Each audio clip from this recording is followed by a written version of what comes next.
شبان دعا، داوود مزمور.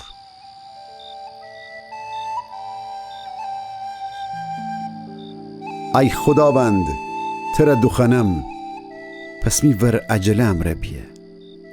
و وقتی فریاد زنم و یاور خیم می صدای بشتو.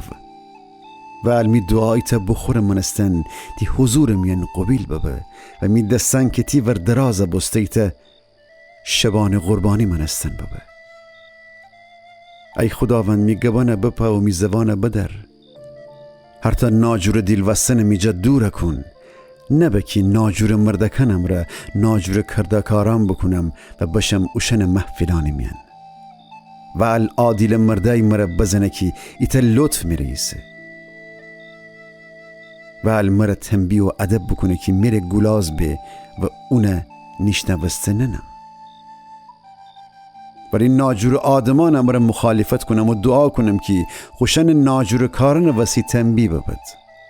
و وقتی ناجور آدمان پیلکسان سخریان جا بیجیر تاوده ببد و وقت می گبانه اشتوده و فهمده کی درستی سه.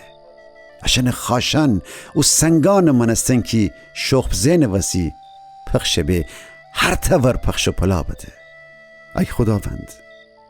ای خداوند تیجه خی مرا یاور بدی. می امن جگا تویسی ولن ناجور آدمان مرا جبین ببرد. مرا جه شرور آدمان دام خلاص کن.